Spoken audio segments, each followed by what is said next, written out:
All right, so we are here today, and I know it looks a little different because Robert's in the other chair. So we're going to bless you with something today. We're going to do a little bit of Robert's testimony, and it's kind of a blessing because a lot of times you don't see the person that's always interviewing, being interviewed. So this is a lot of people don't know. A lot of people, like some people, don't realize that the people that sit in the chair have got a story to tell too. And this is a wonderful time right now, something that, God's laid on your heart to do.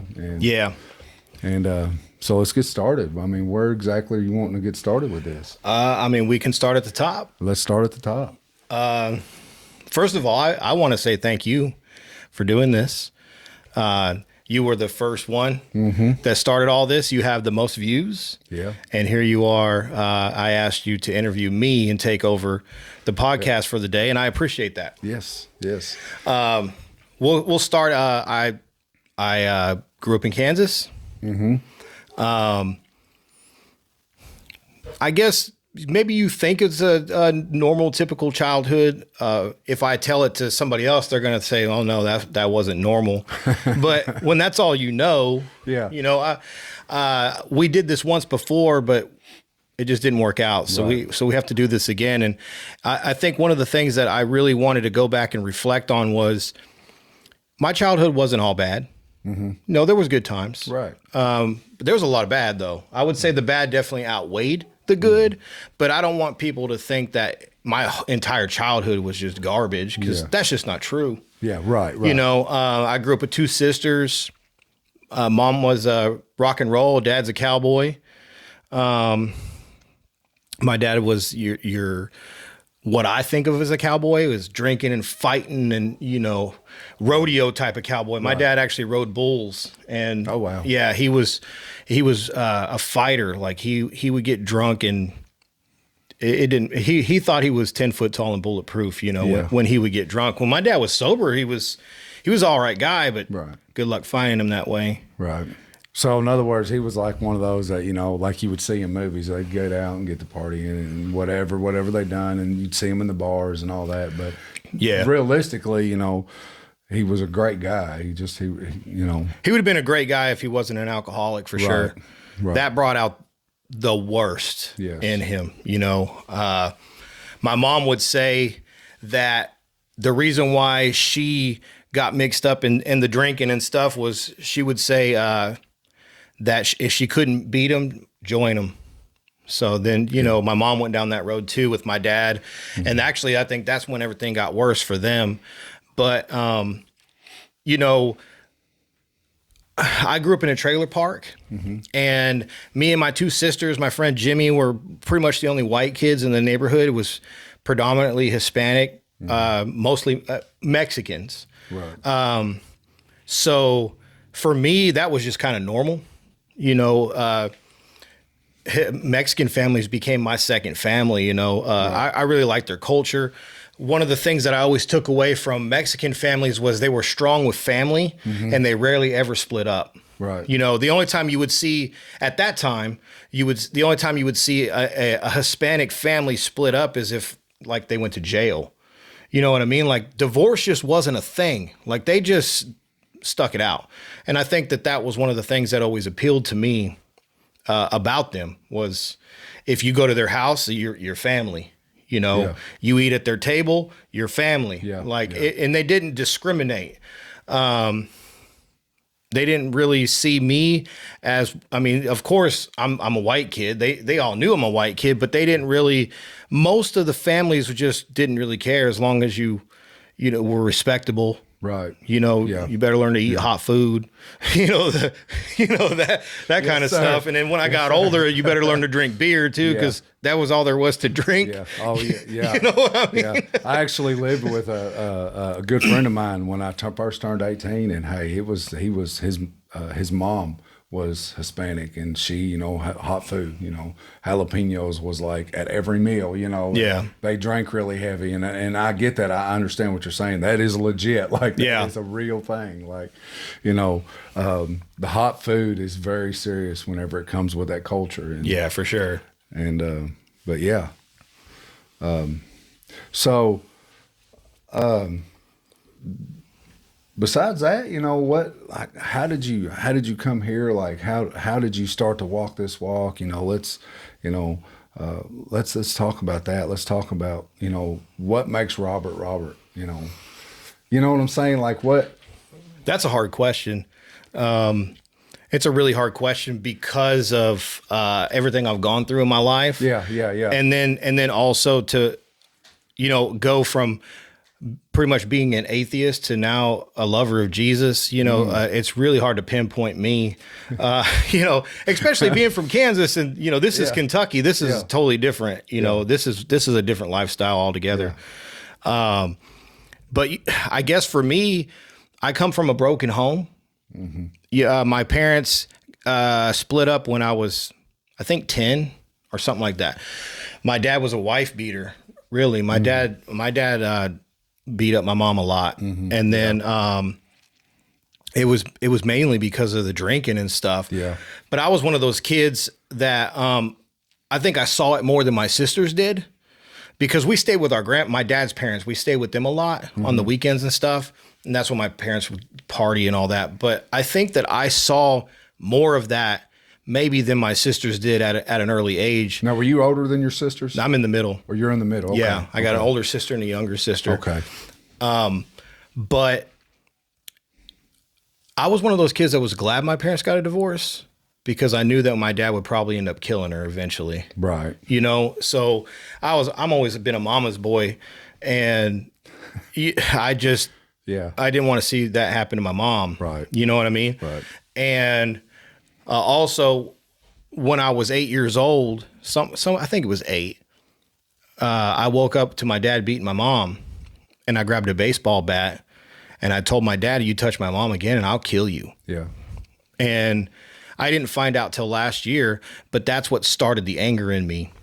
That's what started the rage. Mm-hmm. You know, I guess it's kind of hereditary coming from my dad, but that's really what set it off. Yeah. You know, that's what set off, like, not able to control my temper at times. Mm-hmm. You know what I mean? Like, just let it get the best of me sometimes.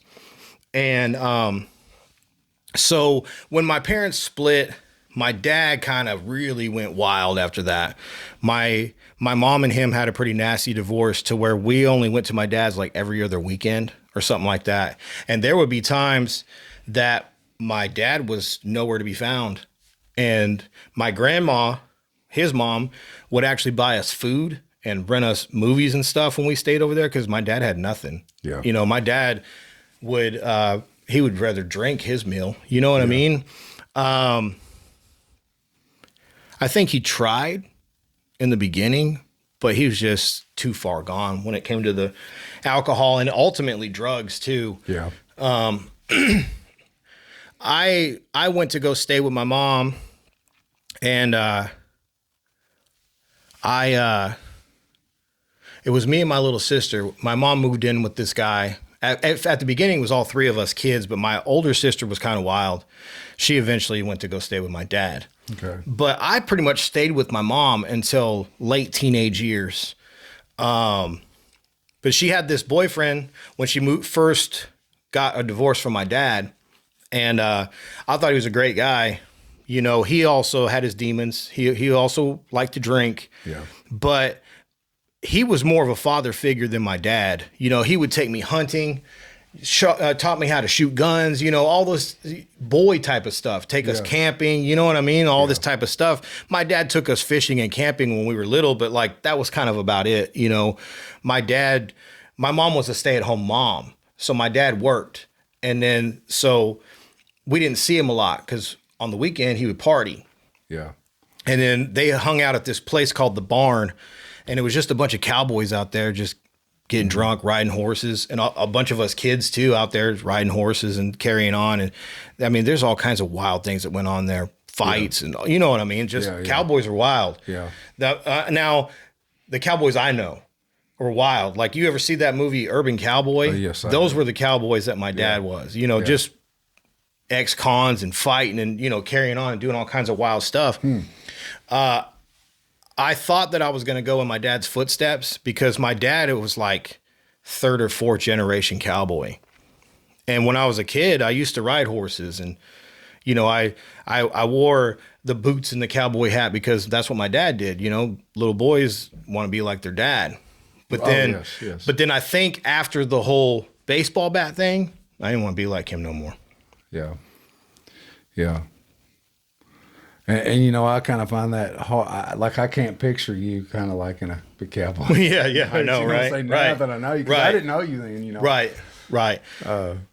Yeah, when middle school years hit, like I was always a fan of hip hop and pop music, Michael Jackson, you know, stuff. Well, that's what was hot in our right. time. Yeah, exactly. Like, that's what was hot. But it was so crazy too, because like, my dad and his family were pretty severely racist toward black people, right? Mm-hmm. And there's not a lot of black people in Southwest Kansas. You know, that's farm country. Yeah. You know, not a lot of black people there. I didn't grow up with a lot of black people, but I never had an issue with that. Like, I never had an issue with race. It was never an issue for me. Yeah. For me, it was like Martin Luther King Jr. Like, I judge a man by the content of his character, not the color of his skin. Yes. You know, and also I liked hip hop.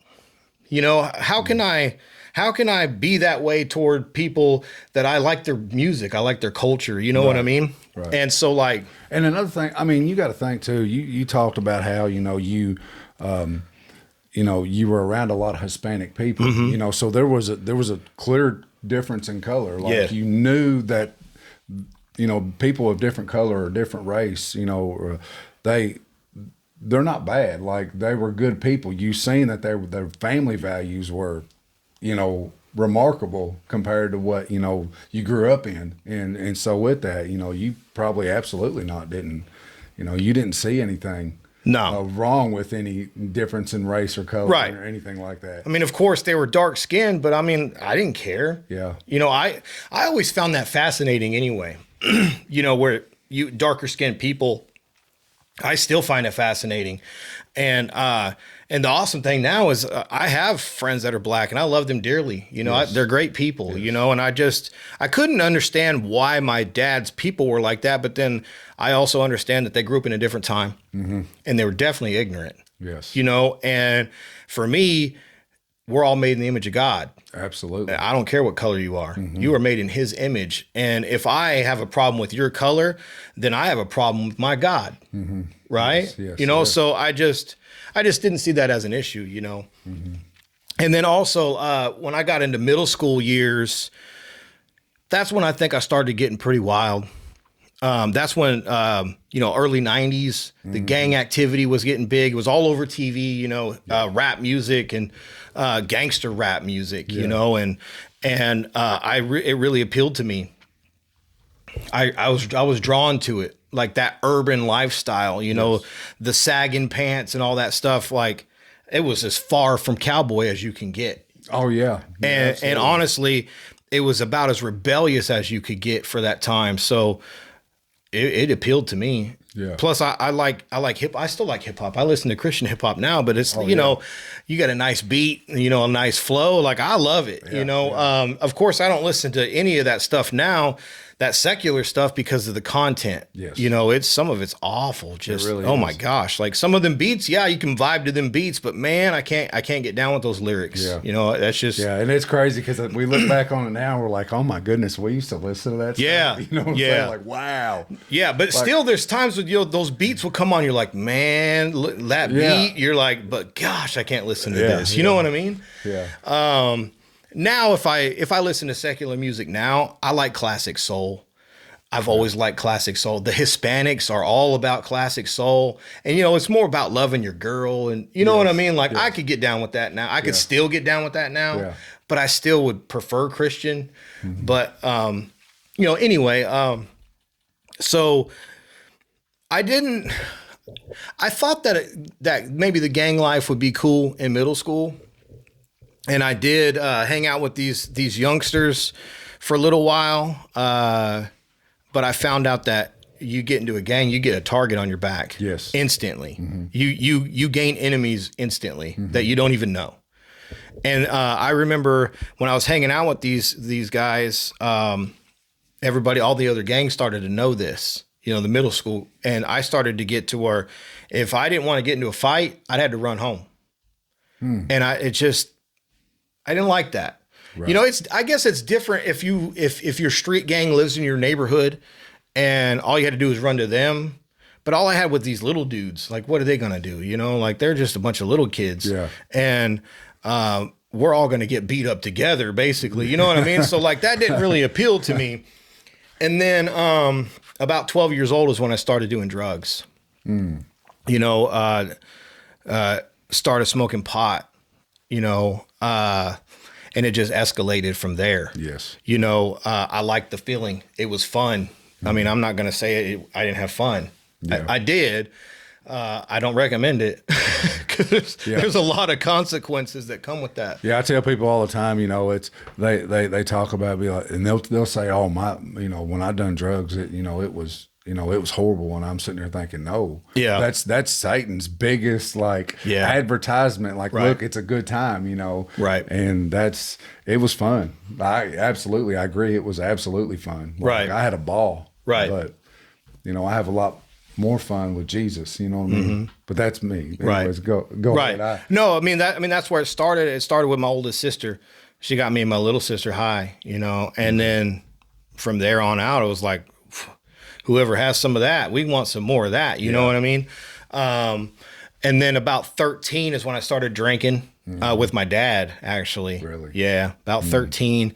And then honestly, by 15, 16, full on like hard drugs, coke, you know, hard drugs.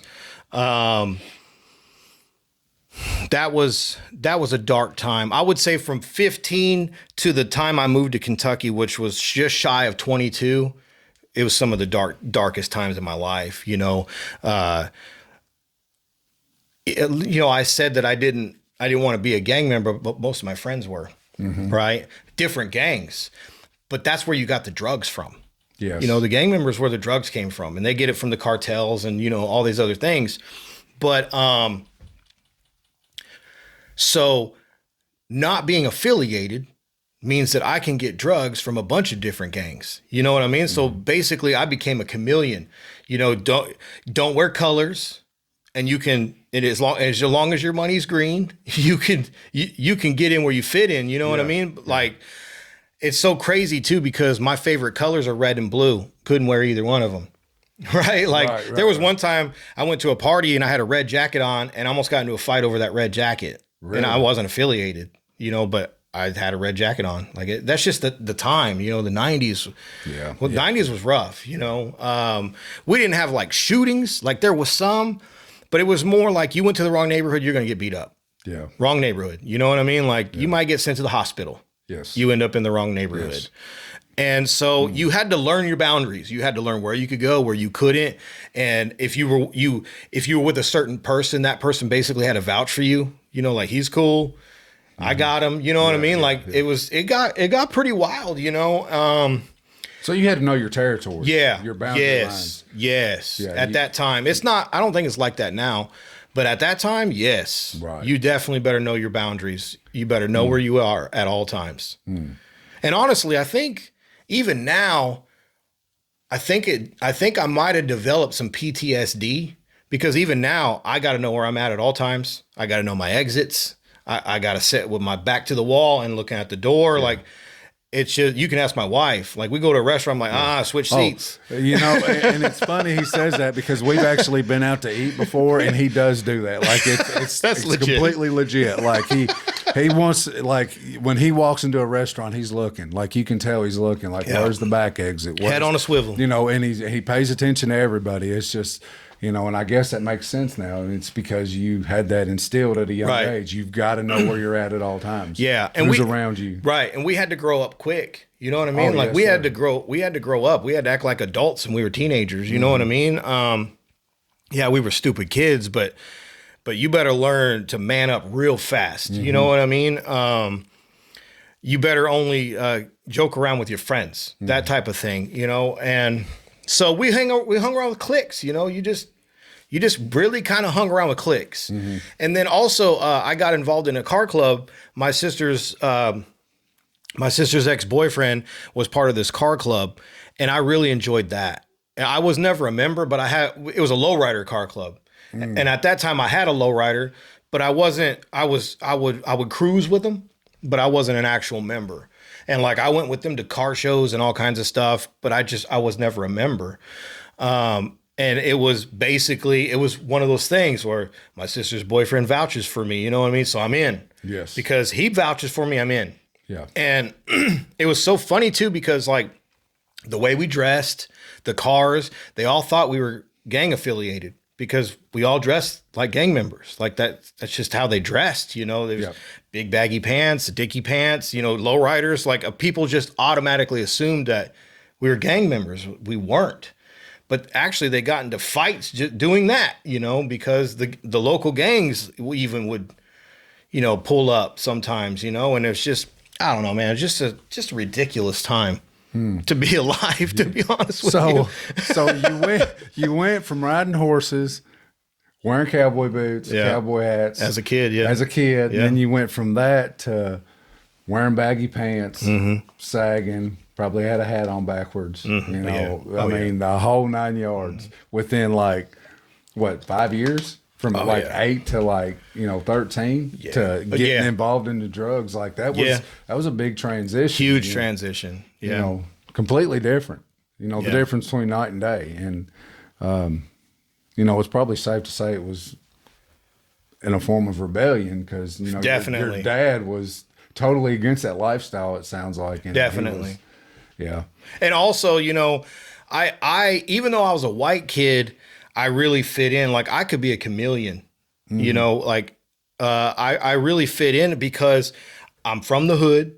You know what I mean? We ain't got no money. My mom's on welfare. You know, I'm getting free lunches at school. Like we was the less fortunate. I'm not gonna say we were poor because we weren't poor. Right. We're just less fortunate. Right. If it wasn't for my grandparents, I wouldn't have had the stuff I had. You know, they bought us our school clothes and Christmas and all that kind of stuff.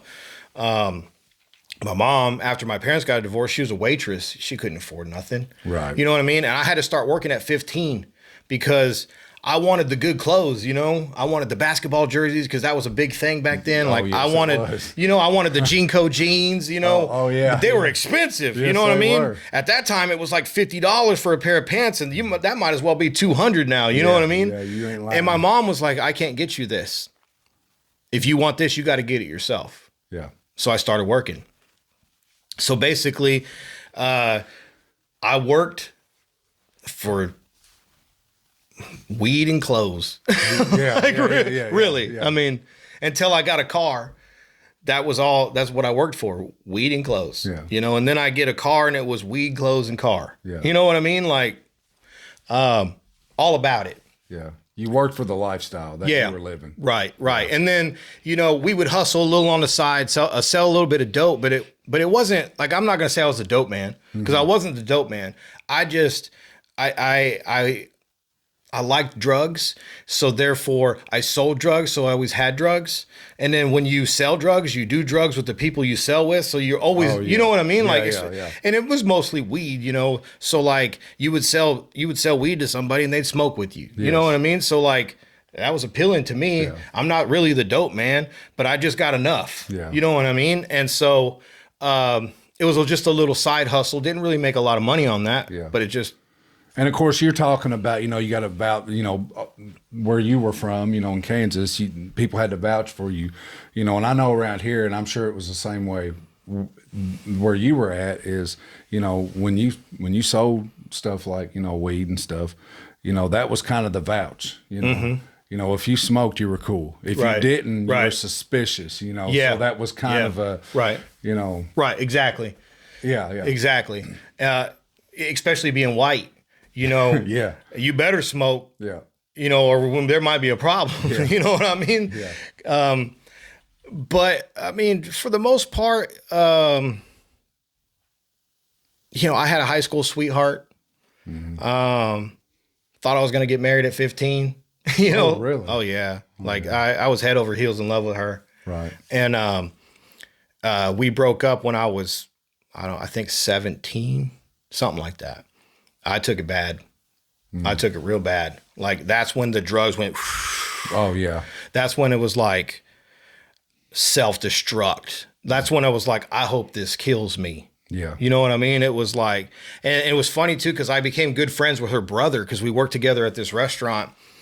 And man, we were doing, anything and everything except put a needle in your arm. You know what I mean? If we could get pills, if we could get coke, like, it didn't matter. Acid, like, bring it on. Yeah. And the summer of 1999, which was my 18th birthday, was the most wildest summer I think I've ever had in my life. Like, I don't know how I made it.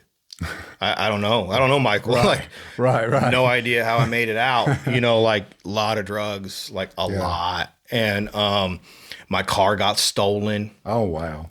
Yeah. Yeah, my lowrider got stolen. They stripped it. And I told you, this is all I worked for. And after that, I lost my girl. I lost my car.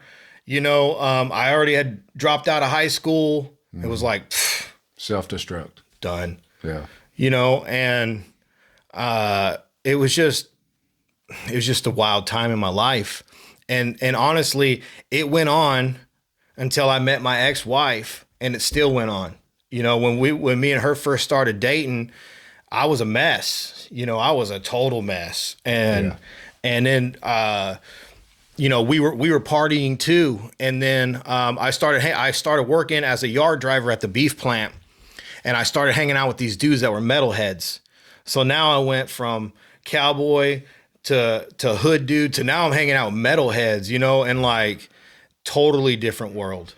I think that's when I really became an atheist. Like, as a kid, I went to church and stuff with my grandma. Yes. I went to, you know, youth group and stuff with friends, but it really didn't mean nothing. I even got baptized when I was a kid, but I didn't know what I was doing. I think I just did it for my grandmother. Because it's something to do. Well, I just thought, Yeah. this is what grandma wants. It seems like the right thing to do, right? Yeah, but yeah. I didn't know I didn't know Jesus. I mean, come on, man. I didn't know Jesus. Yeah. You know, and then when I would go to youth group with friends, they didn't do nothing there but play board games. You know, like, we didn't do nothing. Yeah. Like, if I went to church, it's because there was girls there. Yeah. I mean, that's just honest truth. If I went, there was girls there. You know, I went in middle school. I had this friend named Keenan, and he was a church boy, but he was just bad as I was, to be honest with you. Like, he might even been a little bit worse, except for the drugs. But I mean, fighting and all kinds of stuff, right? So he was like, "Hey, go with me to this church camp." And I'm like, "Church camp?" He's like, "Yeah, man, there's girls there and in bikinis." I'm like, "Oh, sign me up, bro." You know what I mean? Like, where's the dotted line? you know, and that's what we did. And so that was really the only introduction to Christianity that I had, to be honest with you. Well, that's not really a good one, you know. Your thought process of, you know, what church is girls in bikinis. I mean, that's not, you know. Right. I don't know. I guess that's not, well, I mean, that's not a true relationship, but, you know. No, not at all. We No, that don't count, man. No, that don't even come close. Don't count. Oh, man. So you went, oh my goodness. Okay. So you went from cowboy to a thug to a metalhead. Hanging out with these metalheads. Yeah. To like, so your identity was all over. All over. I didn't know who I was, man, to be honest with you. I just, you know, when I got around people I liked, you know, so I just vibe with them, you know? And so that's what I did with the metalheads. Like, they liked really heavy metal, you know, and they like to drink. So I'm like, okay, I like to drink. The music's a little harsh, you know, but then I started getting into it and they were like hardcore. Like, that's when I really became an atheist, to be honest with you. 'Cause they're like, oh, there ain't no God, you know, like they were the only ones that actually ever talk about God. Even with the Christians, you know, they're the only ones that, and it was anti-God. You know what I mean? And like the only time I got really introduced to like an anti-God type of thing was when Marilyn Manson first came out. Yeah. You know, and I was dating a girl at that time that was really into that, you know. And we would listen to that Antichrist Superstar like all the time. And so I guess that kind of planted a seed, right? Yeah. And then when Marilyn Manson really shifted into like his drug years, that's when I shifted into my drug years. And so like that music started to make sense. And the really heavy stuff started to make sense because it was just hate. You know what I mean? It was just like, just hate, you know? And I mean, some of the music we were listening to, you know, Pantera and Hatebreed and like Slipknot and like real heavy stuff. And I was in that for a while, you know, even after moving to Kentucky, I was just in that for a while, and we would drink every night, you know, and this was like, at that time it was a crew of guys, and we all drove yard trucks, and then we would drive like from 2 to like 10 at night, and then we would party every night, right? You know, almost every night, go to clubs and all this stuff, and like, I actually became the designated drunk driver because I was just driving everybody around. And I was probably the drunkest one out of all of them. You know, like, I don't know how I made it, Michael. Right. I don't know how I ever made it with even, I never lost my license. Not once. Wow. Not once. That's probably the grace of God. You know? I mean, you know, like, I've been in some pretty tough spots where I guess God either sent out a protection squad or what? Like, I don't know, man. Yeah. Well, I've got a question. Okay. At some point when you were sitting there, when you were at that point to where you were drinking and partying every night, and from what I've gathered, you know, you basically rebelled against your father because of some of the stuff that he done and the way he was, because you didn't want to be like him. Well, I was partying with him too, though. Like my dad, everybody thought my dad was cool, right? Even as a teenager. Well, your dad's cool because your dad's drunk and lets us drink and all this stuff. And it's like, looking back, like, that ain't cool. That's your dad. You know, my dad taught me things that a dad ain't supposed to teach you. He taught me how to drink. He taught me how to fight. He taught me how to do bad things and not get caught. You know what I mean? Like my dad set up so many strongholds in my mind that I had, like, okay, my dad told me, because I lost my virginity to my high school sweetheart when I was 15. And my dad prior to this was telling me, well, if you don't have sex, you ain't no man. Right. That's, you know, and like my dad would even watch porn and stuff with us. You know what I mean? Like, to my dad, I think my dad just saw women as objects. Right. And so that's how I saw women. Right. You know, the pornography for me started when I was 8 with my cousin, because we had went to my grandmother's house and my uncle lived with them. And we found, you know, magazines and stuff in his room. And that was my first introduction to that, you know, and that, honestly, I'll be honest with you, Michael, all the drugs and the drinking and all that, pornography was the worst. It had a bigger grip on me than all of that combined. Yeah. And then after my high school sweetheart and all, I got really promiscuous. You know what I mean? Just like anybody who's willing to get in bed. You know what I mean? Like any girl that's willing, let's go. Yeah, right. You know what I mean? And so I think my dad because I thought, you know, this is what I have to do to be a man. Yeah. And this is what all of my friends are doing. You know, and to us, it's normal because we don't know God. We don't know God's ways. It's how we live. Right. You know? Right. Just the lifestyle. It's just, you know, we're men. Yeah. You know. Yeah. And to be honest with you, like, that's carried on into my adulthood. It's lust is still a problem for me. You know, temptation is still a thing for me. Like, I have to set up boundaries. And I've even dealt with this stuff in my marriage. You know, my ex-wife for sure, you know, right. But like, honestly, Michael, like, it's gotta be the worst. It's gotta be the worst, right? Because God gives us this need. You know, we have sexual needs, just like you need to eat. Yes. Right. Yeah. And so it just sets up a huge stronghold because your body needs it. Satan knows it. You know what I mean? Yeah. You have to keep throwing it at you. you know, and I'm ashamed of that. You know what I mean? Like that is not something I'm proud about. That's not something I even like to share. Well, you know, something that we talk about, you know, me and Megan, because we do counseling, marriage counseling with people that struggle in certain areas.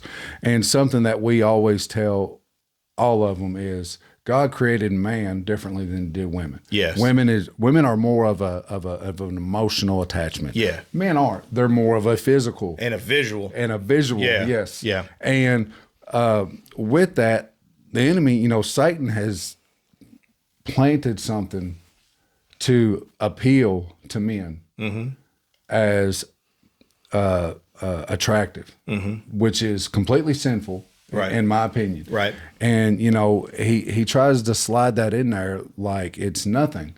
But that's why it's such a stronghold, you know, is because it's the way we were designed. It's like you said, you know, we got to eat. Right. It's just, it's like breathing. It's like breathing. Yeah. Like it's something that and he does that and he tries to plant that in men. And it's one of the hardest things. If you've ever been addicted to it, to porn or anything along those lines, it's one of the hardest things as a man to try to get rid of. Right. To try to shed. And I absolutely agree with you on that. Like that's just, that was tough for me. Yeah. You know, and I know it was tough for you, you know. Right. Me, I never had that. I never had a dad that would sit there and say, well, you've got to do this to be a man or anything like that. You did. So you were having that like basically pounded in you. Yeah. I mean, my role models was that and my big homies. Yeah. That was my role model. Right. You know what I mean? Like what do you want me to do? I'm a product of my environment. Yeah. You know what I mean? And then, you know, when I met my ex-wife, we actually went to high school together, but we didn't hang out. Like I knew who she was. I had a couple of classes with her or whatever. I met her when I was working at that beef plant. She was working there too, but I was driving a yard truck and I just happened to catch her walking into work. You know, I'm like, hey, I know you, you know, started chopping it up. And next thing you know, we're dating or whatever. But that turned out to be a train wreck because I was a train wreck. Yeah. She was working nights, right? I was getting off at 10. So I would go to her house until she went to work. And then I would go to my friend's house and party until she got home. You know what I mean? Like, and so eventually, like she got tired of me. I get it. I got tired of me. You know what, you know what I mean? Like I'm doing drugs and all these things, partying, acting wild. And she hated heavy metal music anyway. Like it was, you know. Oh, wow. But we split up. Then I started to do drugs real bad. You know, I almost OD'd one night. Really? Yeah, because really my drug of choice was crack. That was my drug of choice. Like I loved it because, man, the dopamine goes through the roof. You know, like my gosh, you know, like it was intense. Yeah. And so I called the dope man. And I got me a 1/4 ounce and did it all by myself. Oh, my goodness. At my grandparents' house. I was living with them. And my dad was actually living with them, too. And he came in there, smoked a little with me. And then I felt like my heart was about to come out of my chest. You know, like I stood up and I'm like, oh, man, I think I'm dying. Sat back down and did some more. Right. Like, you know what I mean? Like when you're just self-destruct, you're like, bring it on. Right. You know, knowing now I would have went to freaking hell, you know, but just ridiculous time, you know? And then fast forward, I call my ex, you know, that we had broke up. I called her drunk one night, you know, acting a fool, being a guy, you know, hey, how you doing? You know, blah, blah, blah. She tells me she's pregnant. But she had moved in another dude, you know, not long after like a week or two after we had split. And I'm like, that ain't mine. She goes, yeah, it is. And I'm like, whatever. But I went out. She was like, I need you to come over and talk to me. I went over there and we did our thing. And like, yeah, that was mine, you know. And then she tells me I'm moving to Kentucky. My mom and my stepdad, he got a transfer to Tyson. Because our beef plant got bought out by Tyson. So he got a transfer out here to Tyson. She's like, I'm going with him. And I'm like, what? I'm like, you're pregnant with my child. Right. You know, here's a kid who grew up with a dad that was always in and out of jail or drunk, you know, like that's really all I got from my dad, either in and out of jail or drunk, you know, and I'm like, my kids are not going to grow up without their dad. I grew up without mine. You know what I mean? Like, no freaking way. Right. So I made a decision. I'm leaving. My mom, you know, she's all tore up. You're not going anywhere. Like, yeah, I am. I'm out. You know, Kentucky became my meal ticket. And I punched my clock. You know, right. My mom had a boyfriend at the time. I packed up my car. All I had was clothes, some CDs, some DVDs, and a dog. And hit the road. I had like $150 in my pocket. Spent the whole night partying the night before. My mom, I followed my mom and that guy she was with at that time. I followed him to Kentucky. And then I was with my ex-wife for a while. We had our first son. Everything was all good when I first moved to Kentucky. And then I started drinking again. I didn't do anything for the first year. Didn't touch nothing. So you were completely clean for the first year you were in Kentucky. Completely clean. No drugs, no alcohol, no nothing. And then we lived on a chicken farm. Yep. And we lived on a chicken farm with a couple other families that also lived on the same chicken farm. It was like a little compound. Right. And I started hanging out with them, and you know, we'd have some drinking nights and hanging out or whatever, and that just started it all over again. And we started fighting. We did eventually get married because I didn't want to get married, but she was like, well, it's not right that my kids have your last name, but I don't, you know? So I thought it was the right thing to do. We got married. And then about a year after we got married, my other son was born. And then about 2 years after being married, she tells me that, that she likes women. And I was like, what? And she was like, yeah, I like women. And I'm like, we've been married for 2 years. Like, we've been together all together combined like 5 or 6, you know, something like that. And I'm like, you're just now telling me this, you know? And she's like, well, I didn't know how to tell you. Okay, that's fair. Right. That's fair. You know, I didn't really know what to do in that situation. I'm not a woman. Right. I don't act like a woman. Right. I'm a dude. I'm a guy's guy. Yeah, you know what I mean? You're a man's man. Yeah. You know, yeah. Like off what you were taught, you're a man's right. man. I don't know how to be a woman. Yeah. Exactly. You know what I mean? Like, what do you do? And then of course my perverted mind, I'm like, well, hey, maybe we can get one and come into this bedroom with us. Yeah. And right. She wasn't having that. Right. Right. So basically I had to let her do what she wanted. Let her go out and get her rocks off. Right. And then she said, but I won't share you. I'm like, but I got to share you. Well, you know what I mean? It's ridiculous, right? Right. Well, eventually that did not work out. Right. You know, eventually she ended up leaving me for a woman. Right. You know, and devastation. You know, I came to Kentucky. I got no family. You are my family. You're leaving me for a woman. Mm-hmm. You know, okay, yeah, I'm having a problem with alcohol. We're fighting a lot. But I'm like, what am I supposed to do? Yeah. You know, like, I got nothing, you know? And so we split up for a while. She came back, split, you know what I mean? We did that whole thing, but eventually it got to where I just can't trust you. This ain't working out. Like, this ain't happening. You know what I mean? Like, I'm not doing this. And to be honest with you, this is the first time I've went public with any of this. Right, you know, people that know me know this stuff. Yeah. But like, there's a lot of people I don't tell because it's embarrassing, you know, and I don't want to throw shade on her for my kids. But at the same time, I can't keep this quiet anymore. Right. You know, I just can't keep this quiet anymore. And honestly, I had a hatred for lesbians after that. I hated them. Even if I watched porn, I was like, don't you show me no lesbians. You know what I mean? Like, I hated them because I felt like they tore my family apart. Mm-hmm. And in a way they kind of did, but you know, that's just me kind of throwing everybody out. You know what I mean? Like, I don't hate lesbians now. Like, I don't agree with them, but I don't hate them. Right. So at the time, it's probably safe to say or fair to say that you were probably hurt, devastated, felt abandoned. You know, there was a lot of things going on there. Did you at that time revert back to your old lifestyle? Not the drugs. But the alcohol, oh yeah. Way bad. Yeah. Way bad. I had one of my old friends that I've known since elementary school. I moved him up here with me to hang out with me, and man, that turned bad because we were drinking so much we started fighting. You know, because that's what dudes do. You know, those dudes will start fighting with each other, especially if you've been drinking. You know what I mean? Like, absolutely. What'd you say to me? You know, like it almost came to blows a couple times. You know, and it's like, bro, we're not gonna be friends no more if we don't. We gotta stop this. Yeah, like you gotta go. You gotta go. You know what I mean?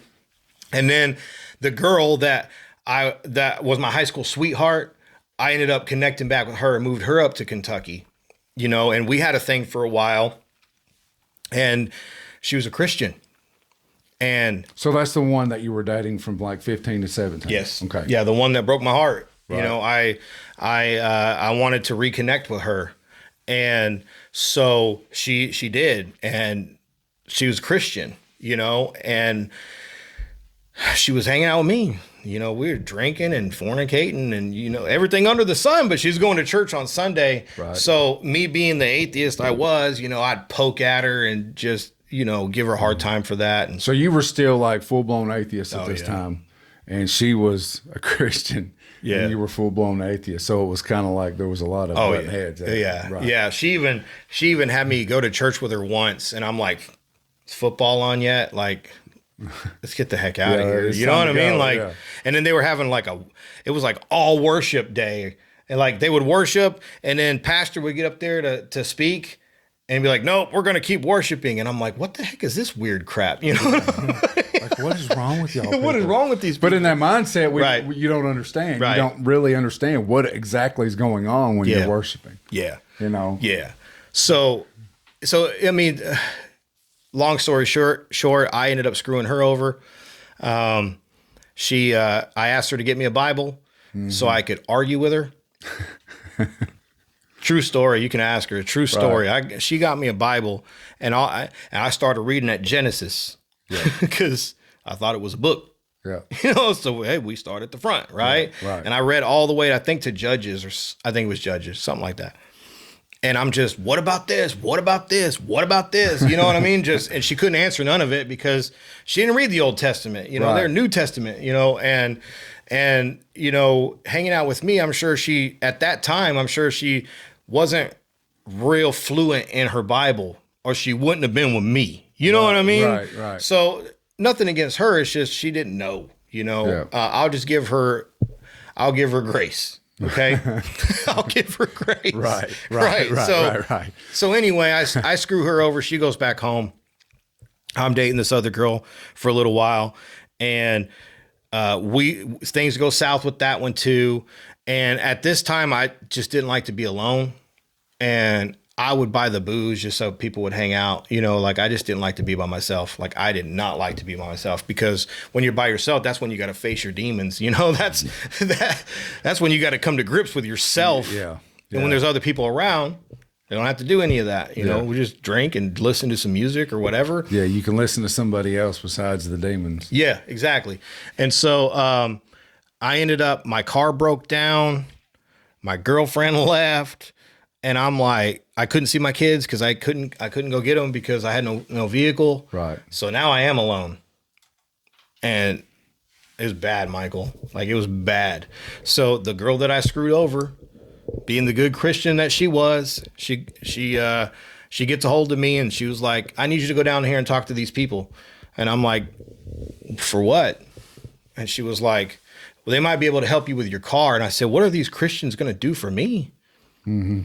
You know, and she was like, well, they might be able to help you get a car. I said, I don't want to talk to these people. And she was like, I told them you would go down there. Just go down there for me. Fine. Whatever. I'll go. Mad. Stomping the whole way. Mad. I mean, mad at the world. Huffing and puffing. Yes. Mad, right? And I go in there, and they're having church, and I didn't know it. It was on a Wednesday. I didn't know they had Wednesday church. Not a clue. You know, right. I don't remember when I went with my friends to youth group. Like, I have no idea, you know? Right. So she tells me, at first she told me, they'll come get you. Nah, I'll walk. You know what I mean? Just prideful and arrogant and just stubborn. You acting a fool, you know, like, come on, man. You know what I mean? This stupid, I don't even know where I'm going this thing. This is, you know, just the whole way, you know. I can see it. I can see it. Yeah. And so she tells me, you need to go meet up with this guy named Todd. And I was like, okay, whatever. So I walk in. This woman sees me come in. How can I help you? I said, I'm looking for some guy named Todd. She's like, oh, that's my husband. I was like, oh, okay. Yeah. He's in the back. All right. She takes me to the back. It's a little bitty back room. You know, that's their little kitchen area, you know? Yeah. It was him and Pastor Lonnie at that time. Mm-hmm. And so they set me down, start talking to me. For whatever reason, I'm crying. Like I'm airing out my whole dirty laundry to these two strangers that I don't know. Right. I mean, just telling them everything, Michael, and they're talking to me about God and like, you know, in a very compelling, convincing way, you know. And I'm like, I don't even know if I believe in any of this. And Todd said, you want to know if God's real? I said, yeah, I do. He said, go home and get on your face and ask him. And I was just, you know, I was kind of dumbfounded because, you know, I'm thinking like, who is this guy talking to me like this? You know, who is this Christian talking to me like this? Oh, yeah. Who's he think he is? Right. Yeah. But at the same time, I'm like thinking, but who is he talking to me like this? You know what I mean? It was like, it was kind of curious. Like, what did you say? You know what I mean? Like, okay. Like he spiked your interest in a very, very peculiar way. Yeah. And, you know, the way they were talking with me and stuff. And, you know, I was back there. I don't know how long I was back there. Evidently, I was back there the entire church service. Oh, really? Wow. Yeah. I don't know how long I was back there. Right. And then they're like, you got a Bible? I said, yeah. Which one? I don't know. I got one. It was the one that she gave me to argue with her with, you know. Right. So they gave me another one. And I go out there, and I guess they're done with church service, and they're all just kind of conversating or whatever. I go out there, and Todd was like, "This is my friend. This is my new friend, Robert. How you guys, you know, greet him? Everybody's giving me hugs and stuff." And I'm like, "What the heck, you know, like, this is like, weird, you know, hugging. Yeah. You know, the only person I ever hugged was somebody I was sleeping with. You know what I mean? Right, I didn't. Yeah. It wasn't like." You know, even my mom and stuff, we didn't do that kind of stuff. Maybe when I was maybe when I was a little kid, you know, but there was none of that going on. So at that moment, you're sitting there thinking, okay, so what's next? Like, I know this isn't the same as what I'm used to. So what's next? Like, what's the angle here? Right. And then Todd was like, well, let me take you home. All right, cool. I mean, it was only not half a mile, maybe, you know, it wasn't far, you know? And so he takes me home and he says, you need anything, call me. I said, okay. He goes, let me hug your neck. You know, he gives me a hug and I'm like, all right, man, this is weird, you know? Right. But at the same time, I'm intrigued. Right. I'm intrigued, you know, because here's a guy who's went through a lot, you know, and maybe there is something about this. Maybe this is something different. You know what I mean? At least maybe let me see if something is different here. Right. Right. And so I do what he said. In my living room, I get on my face and I cry out to God. I don't know if you're a real God, but if you are, I need you. And I have an encounter, like a real tangible encounter with the living God. I felt his presence. I felt this peace come over me. I felt this heaviness come off of me. And I'm like, what the heck? What just happened? Yeah, like what the heck? You know, and at this time, Michael, I drank every day, right? At this time, I needed to drink every day or I would get sick. Yes. You know, I would get shaky. I would get, you know, like I didn't have to get drunk, but I had to drink something. Yes. Because I would get, you know, those alcoholic shakes. Yes. You know what I mean? Like some people call it dope sick, you know, like that's what would happen to me. It didn't happen that night. Like I just went to bed. And I woke up and I was like, I didn't drink last night. This is weird. I didn't feel like drinking last night. This is weird. Like, what just happened, you know? And So I take my dog for a walk, and we walk to that church. And it's funny because I walk past that church a lot because I would walk my dog down that walkway, you know. Never really paid much attention to the church before. Like, never really caught my radar. I knew it was there because that was where she went to church at, you know, but I never thought much of it. I just walked the dog. Well, this time I walked the dog, Michael, and it's something's off. You know, I'm like, whoa. Like, it was like I was seeing for the first time. Like, the grass was more green. The sky was more blue. It was brighter. It was brighter. And you're like, what the heck? You know, like, what is going on? I know I'm not tripping. You know, I'm like, I went to bed last night. Like, I know I'm not tripping, you know, and I'm like, not knowing that I had a born again experience. That's what happened. Right. I had a born again experience. Yeah, like this old song, you know, I was blind, but now I see. Truly. Literally. Truly. That. Yeah, like, you know, in the book of Acts, when Paul gets saved and the scales fall from his eyes, that's what happened to me. You know, it was just totally different. You know, I'm like, whoa. Wow. Right? And so I'm like, God's real. I'm like, God is real. Like, it's real, you know. I'm like, yeah, that's great. But what do I do with this? You know what I mean? I'm still alone. I still have no vehicle. Right. You know what I mean? But like, it was cool because it all worked out. Because at that time, I had people that would come and get me to help me get groceries. Yes. I was riding to work with some guys, and so they would come and get me, take me to work. You know, and then I had another friend would take me to, at that time, my kids were playing baseball, so they would take me to the practices and stuff. I still get to see them. I spent 6 weeks alone, other than, you know, those various things. Right. At home, alone. Right. And then I was going to church on Wednesday, and I was going to men's Bible study on Tuesday night. And it was Todd's group. He was like, hey, come over here with us, you know. Right. It was a group of guys that would meet on Tuesday night.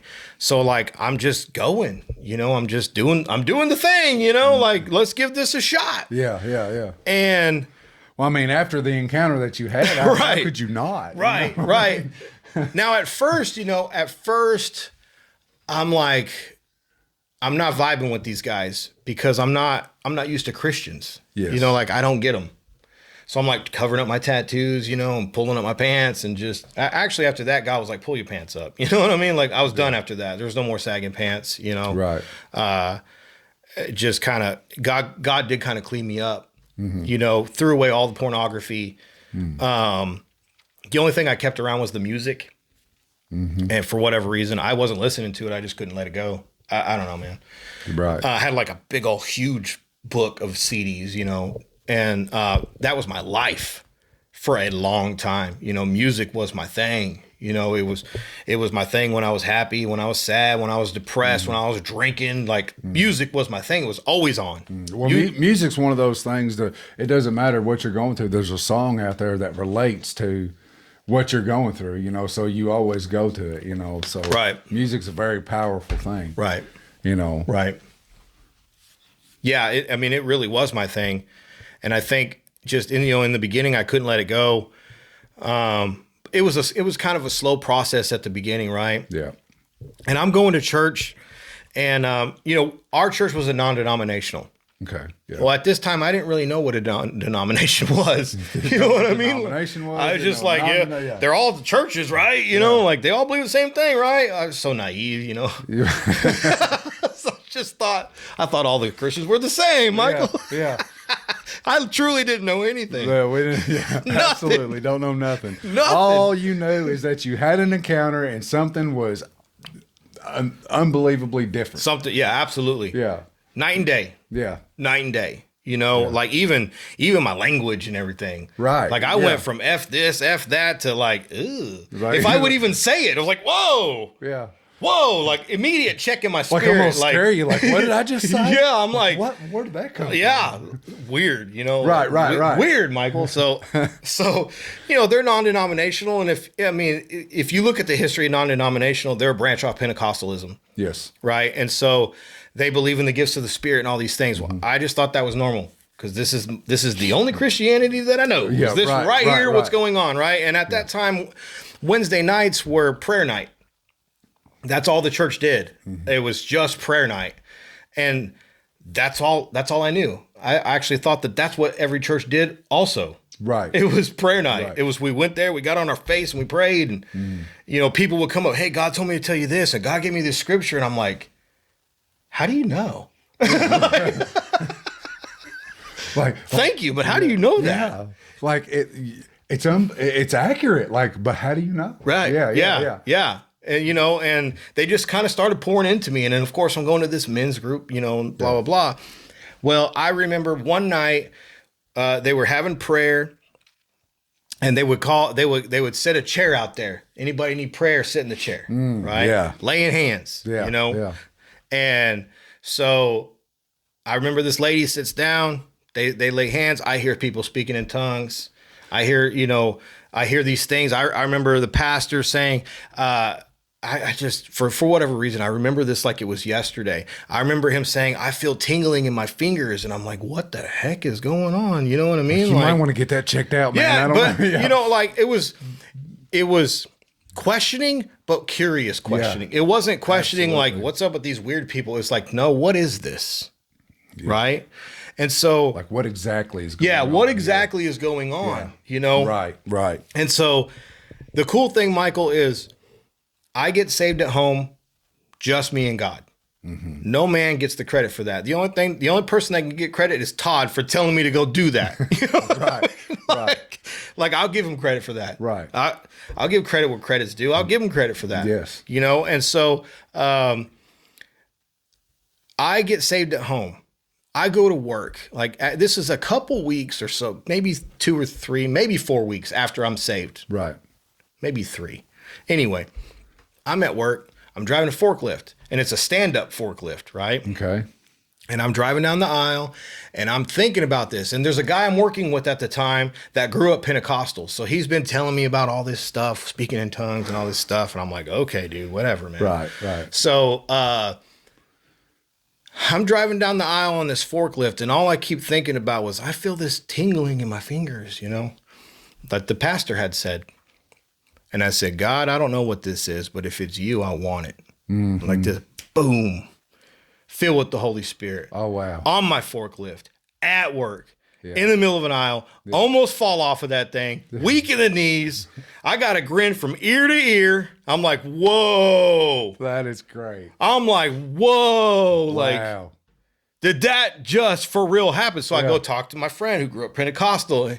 I pull up to him on my forklift, and he's like, he looks at me, goes, what's up? And I'm like, you ain't gonna believe what happened. I was like, you know all this stuff you've been telling me about the spirit and all this thing? He goes, yeah. I said, that just happened to me. He goes, at work? And I said, yeah, at work. Wow. So God did that for me. I got saved with God. I got filled with the Spirit with God. Just me and him. Right, yeah. Just me and him. Yeah. And after that, man, like, I'm never alone anymore. So, you know, you went to all these church camps, and you know, your only encounter with God at the time was, you know, swimsuits and you know, picking up girls and games and there was no true relationship. Yeah. So now at this point in your life, you are realizing that it's about a relationship with you and God. Like you're starting to see the true what's true about Christianity. You're seeing what's true about God. Like there is a God, like, you know, and another question I've got is, when you were working there at that place, were you an atheist there at that place? Did he see like you being an atheist? Absolutely. Was he telling you about all this stuff when you was an atheist? Yes.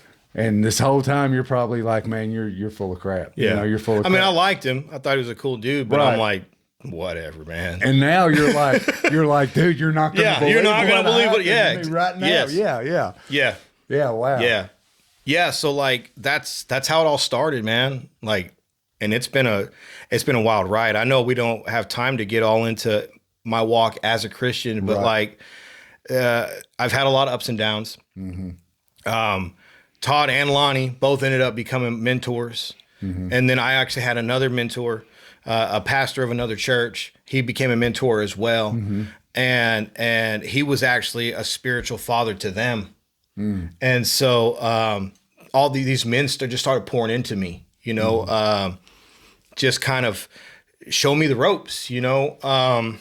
Honestly, I got catapulted into ministry real fast, which was a mistake. Yes. That shouldn't have happened.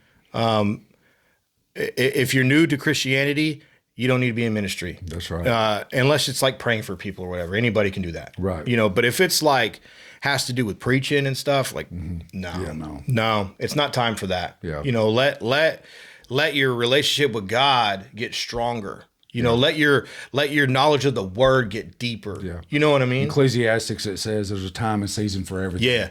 And there really is. And of course, it's talking about, you know, more like, you know, death and grieving and it's talking about, you know, joy and happiness and when you should dance, and so on and so forth. But it goes with everything. Right. It goes with absolutely everything. There is a time and season for everything. Right. And I agree with that. Yeah. Absolutely. Yeah. And then I, you know, another downfall being a Christian was I still like the ladies. You know, like it's funny because my Howard was my other mentor, and I remember Howard saying, he said, if you liked prime rib before you got saved, you probably still like prime rib. You know? Yeah, right. You know, like, so true. Yeah, so true. You know. Yeah. So I ended up having a girlfriend at that time, and it was around the time like she was hanging out with me for a little while, and I still had them CDs. You know, I still had all that music, but I hadn't listened to any of it. Like it was like nothing but Christian at that time. It was listening to whatever that Christian radio station is. I don't even remember because I don't listen to them anymore. I don't listen to the radio anymore. Right. But at that time, it was Christian radio, you know, and like all the time. Probably. I don't remember. Yeah, there's a bunch of them out there. I don't remember. But anyway, I asked her to come over, and she was like, "For what?" I was like, "I need you to come over, like right bad. Now. I need you to come over." She's like, "Okay." She comes over. I said, "I need you to go through my music with me," and she was like, "What?" And I said, "I need you to go through this with me." I said, "I need you to help me pick out, you know, what's good, what's not. You know what I mean? Like, help me go through this." So she starts picking, well, this is okay, or this is okay. I mean, she's going through it. And I said, stop. She was like, what? I said, stop. I grabbed that case and I threw it in the trash. All of them. And I bawled. I mean, I cried. That was my life. Yeah. For a long time. That was my life. So what was your life now at that point? At that point, it was Christian. You know, like I wasn't watching the movies I was watching. I wasn't listening to the music that I was listening to. Pornography had already been thrown away.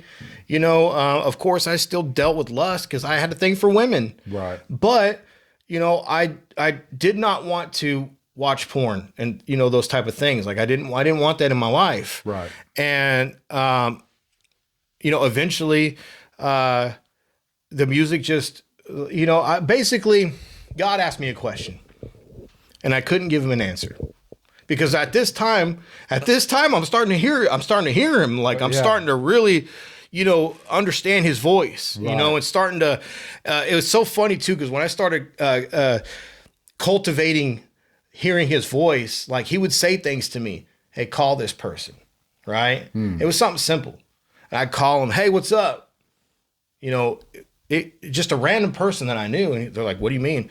I don't know. God told me to call you. And they would just unload. Yeah. So I started learning, right? I started learning like that. So God asked me this question: what do you need that for? When it came to that music, what do you need that for? That was a thumper, wasn't it? I didn't have an answer for him. What do I need it for? I'm not going to listen to it anymore. Yeah. What do I need it for? That was a thumper. I know it was, man. And like I said, I bawled. I mean, I cried. But at the same time, Michael, it set me free. Yes. Because I knew I didn't need it anymore. You know what I mean? Like I knew that part of me died. It died right then and there. That part of me died. You know, and you know, things didn't work out with me and her because it's funny too, because she was a cowgirl. You know what I mean? Like, how ironic is that? You know, like the only cowboys I knew. Childhood, the ones where right. you remember. Well, this was a Christian one, you know, and it was wow. So that was right. Was like, I was like, wait a minute, is this a thing? You know, like, man, this is a thing. Wow. But you know, ultimately, like, that just didn't. It wasn't gonna work out. Like we were kind of oil and water, really. Yeah. I was a new Christian, and still trying to figure things out. Still, you know, started lusting and stuff. It's like, nah, I can't do this. Yeah. You know, I can't do this. Mm-hmm. Like this is not. You know, I'm gonna end up going down something I don't need to be going down. Mm-hmm. You know, and I don't want you to go down it either. You know what I mean? Like this, and I remember struggling, man, like struggling because I am not the type of person that can be alone. Like I am an Adam. It is not okay for Robert to be alone. Like Robert needs a helpmate. You know what I mean? Like it's just not, and God knew that. Yes. Just like he knew with Adam. Yes. And it's not that God's not enough. It's just, I'm not built for that. Yeah. You know what I mean? And God knew that. Mm-hmm. And so I remember I went through the great banquet. Mm-hmm. And I remember when I first went through the great banquet, I thought, what kind of cult stuff is this? You know, like I was like, what? You know what I mean? That first night, I'm like, what? You know, Eventually I was like, oh, this is cool, you know? Yeah. But at first I'm like, I don't know. This is weird, you know? So anyway, I go through that and then I end up on a team. Yes. Right. And so when I'm on that team, I had broke up with her. Me and her had broken up, and we were together when I went through. Mm-hmm. But by the time I had got to actually being on a team, we had already split up. Right. Mm-hmm. So at the great banquet, when you're on a team, you have guests. You know, the guests are the ones going through the banquet, and the team is the ones helping them through the banquet. Yes. Right. Yes. So there was a guest that came up to me crying. Right. And I'm pretty sure this is the first time he's ever heard the voice of God. Crying. Came up to me. Didn't know me from Adam at all. And I was on the agape team, so he didn't even know I was even part of the team because you're not seen. Yes. Right? Right. He comes up to me. He's like, I don't know who you are, but God told me to tell you something. And I was like, what? He said, yep. He said, he told me to tell you there's a mighty woman of God coming. What? A little floored you at that moment, I'm sure. This guy don't know me. Yeah. You know what I mean? No clue. I was literally praying for that right before he showed up. Yeah. And he told me this, tears in his eyes. I believed every word he said because it was honest. Yeah. Because I knew in his face. It was authentic. It was real. It was real. It was real. Yeah. You know, and after that is when I met my wife now. You know, and it's history after that, man. Like I went from having my two oldest sons to now I have 5 kids. You know, I have a stepson, and me and her have 2 together. Yes. You know, and like I said, I don't have time to get into all this stuff, but I don't deserve my family.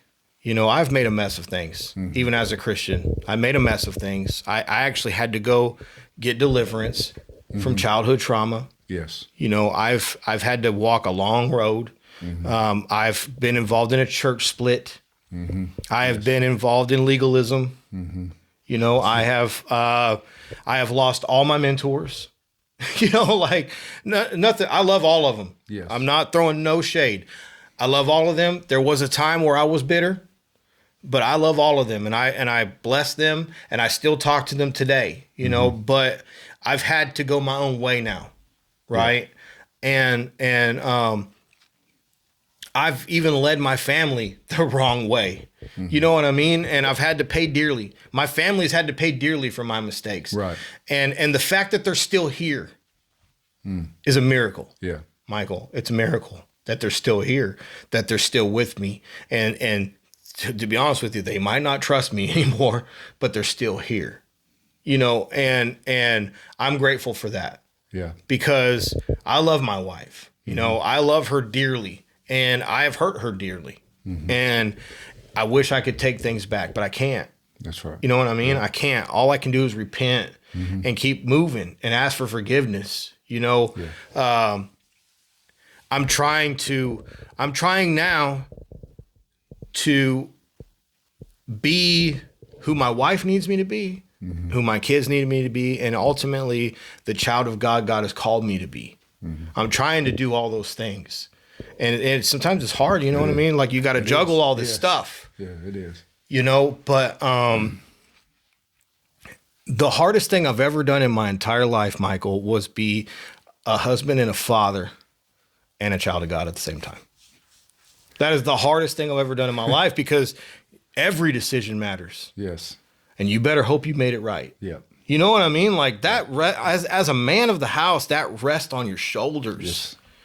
Like you got to be the strong one. Yep. Like you can't show your cards. You know what I mean? Like you got to be, you just got to hold it together. Like you got to be the rock of your family. Yeah.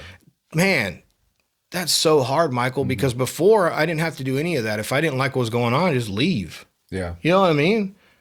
It's not an option now. The only way I'm leaving is through death. Yeah. You know, even if my wife left me, I'm going to follow her everywhere she goes. You know what I mean? You know what I mean? Like, you're stuck with me like glue. But if you're tired of me, just go to bed. Yeah. You know what I mean? Yeah. I get that. You know, absolutely. I just, being a Christian is not easy. It's not. Man, it's not easy, Michael. I mean, literally, the Bible says narrow is the path that leads to heaven, but broad is the road that leads to destruction. You know, that's legit. It is narrow. You're absolutely right. It is narrow. Yeah. You know, it's like walking like this, like you barely get through. Yeah. And sometimes it seems like it's literally 1 foot in front of the other. Yes. You know, yes. Like it's so tight. Yes. Like, and you know, it's funny you said that, you know, because as a man, as a husband, as a father, you know, you are the spiritual covering over your house. Yeah. And, you know, if something happens or you make the wrong choice, then, you know, that trickles down to each and every member in your house, you know, and it affects everybody. Yeah. You know, it really does. And that's, you know, that's a responsibility that God's placed on our shoulders as husbands and as, you know, as fathers and, you know, because he knew we could handle it, you know what I mean? Yeah. And, you know, I you know, that's a tough road, but I do got one question. Okay.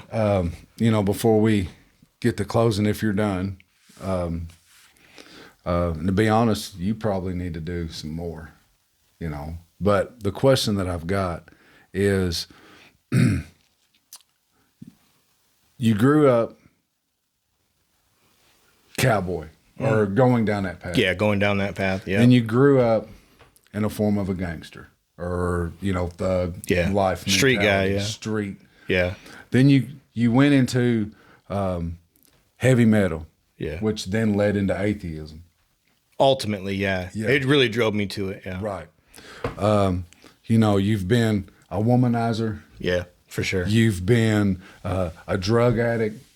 You've been alcoholic. Basically, an alcoholic. You know, my question is now, through everything that you've been through, who are you now? Who are you now? Honestly, I'm the only thing I want to be. I want to be a child of God. Like that's all I want to be. Like, no matter what that looks like. Yeah. I would actually like for it to say on my tombstone, "Here lies a child of God." Because Michael, that's my true identity. It's not ministry. It's not the task at hand. It's not even this podcast. I'm a child of God. You know, I'm accepted. You know, that's something I didn't get as a kid. Like, I did all these things to be accepted. You know, I tried to follow my dad's footsteps to be accepted. You know, I tried to live the street guy life to be accepted because that's what my friends were doing. You know, and hanging out with these metalheads because that was who I was hanging out with at the time. It was I just wanted to be part. You know, I want to be part of the crew, but now I'm part of the ultimate crew. You know, I'm seated in heavenly places with Christ Jesus. You know what I mean? Like, I'm seated in heavenly places with Christ Jesus. And no matter how many times I fail, he still calls me son. There ain't no other title worth it. Yeah. That's the only title that matters, man. Yeah. Like, people that are wrapped up in a pastor or evangelist or any, that's nothing. You can't even take that to heaven with you because you don't need it. Yeah. You take child of God with you. Yeah. I mean, that's being a father, being a husband, and being a child of God is all that matters to me. You know, I hope that this podcast helped people because I want to help people. I don't want people to go through the same crap that I've been through. And I hope it helps them. Yeah. But ultimately, those three people, God, wife, and my kids, that's all that matters. Yeah. Because they see me in my most vulnerable state. They see the ugly side of me. Yeah.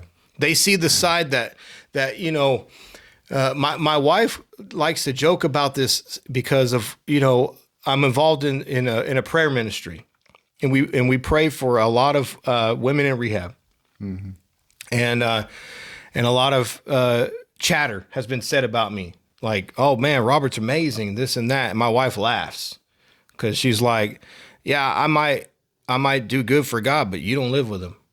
You know what I mean? Like, yeah, you don't see me. You don't see the good, the bad, the ugly. My wife does. Yeah.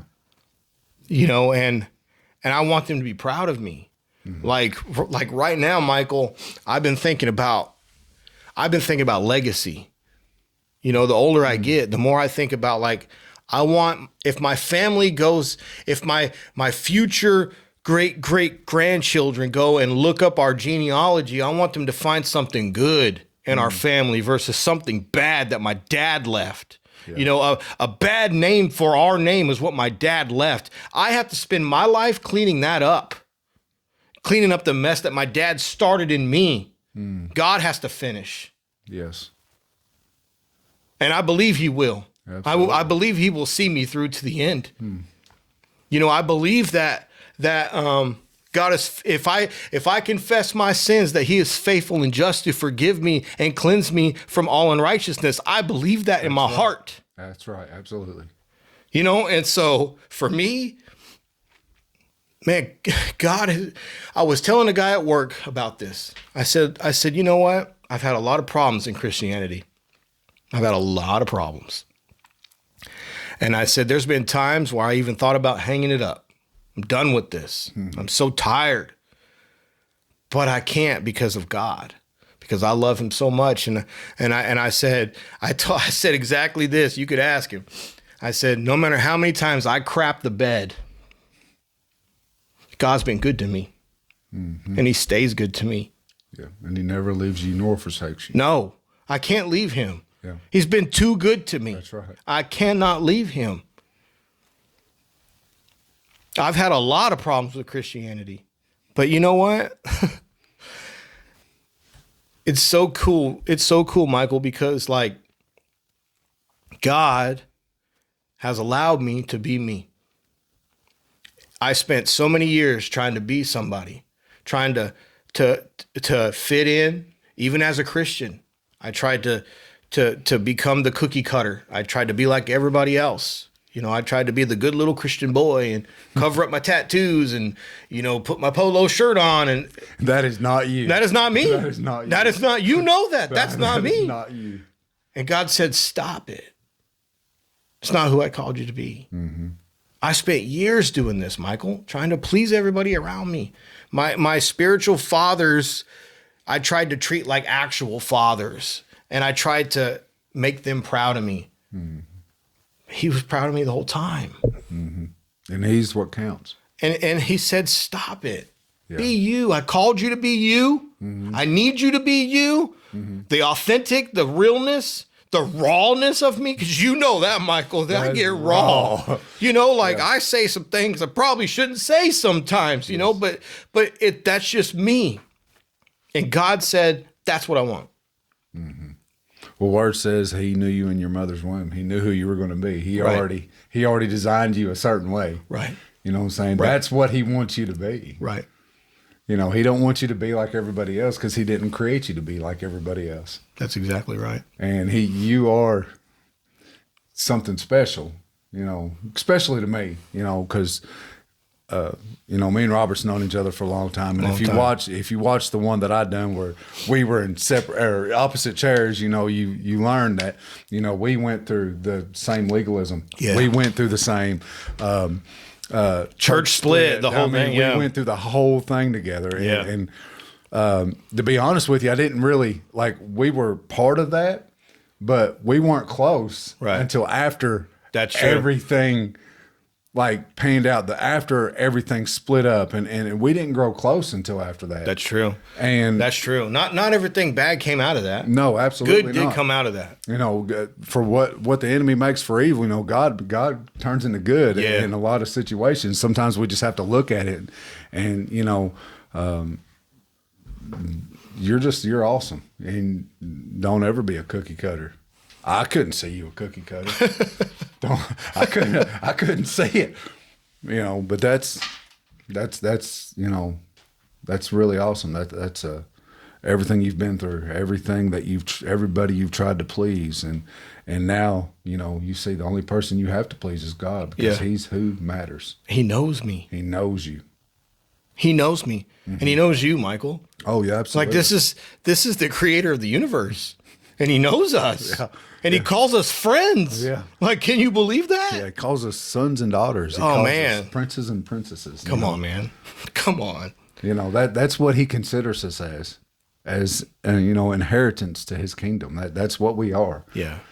You know, and I get it, because, you know, we don't share the exact same testimony, but I get it. Right. Yeah. You know, we're kindred spirits. Yeah. Yeah. Yeah. Well, I guess we will let you pray out, because this is the calling that God has placed on you. And it's been a pleasure, and it's been wonderful.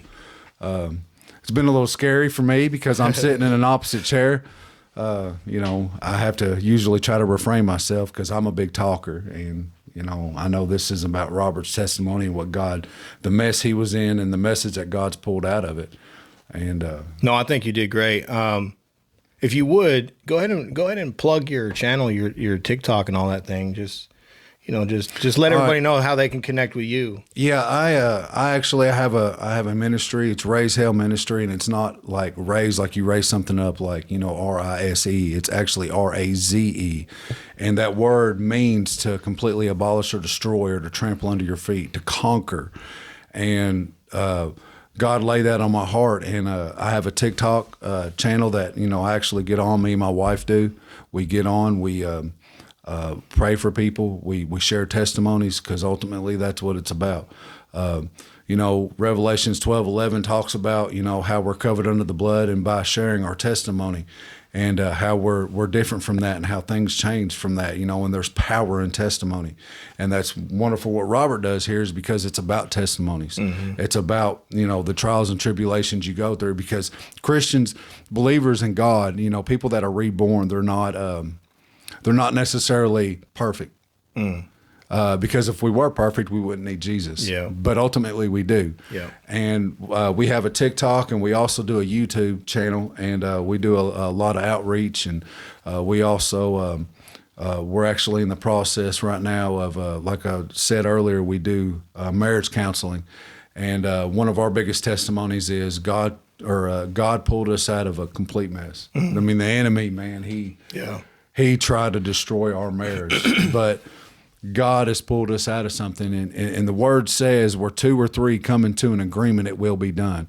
And the enemy knows that. The enemy knows that if he can separate a marriage, or something powerful in a covenant with marriage, when me and my wife come into an agreement with something, and with God having our back, dude, there's something powerful in that. Things happen. Come on. You know, people get delivered. People see freedom, and he's actually started to move us into that. And so that now that's kind of what we're doing, and we're doing a lot of that.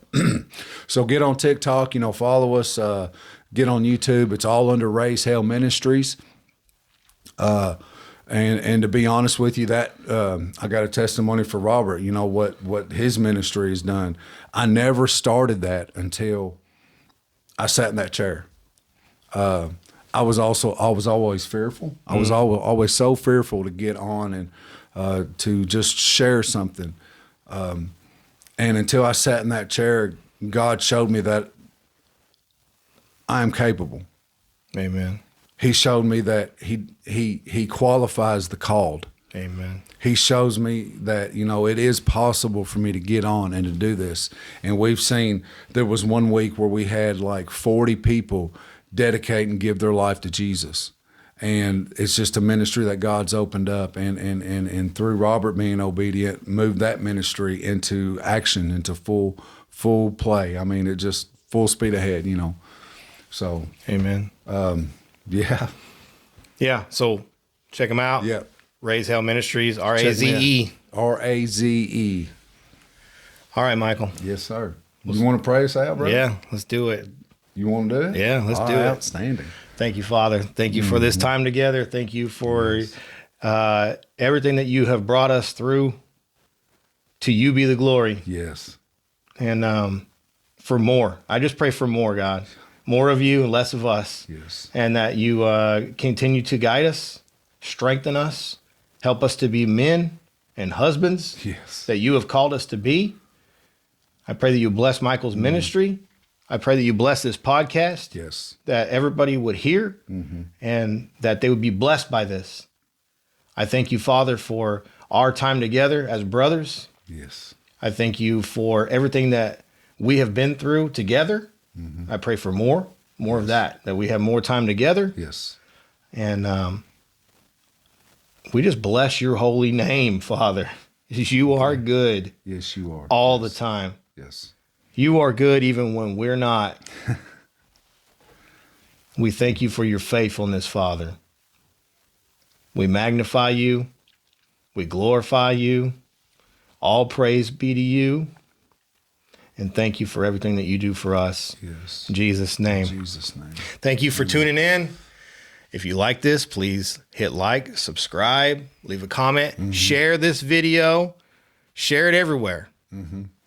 And please, if you need anything, just go ahead and leave it in the comments. If you need prayer,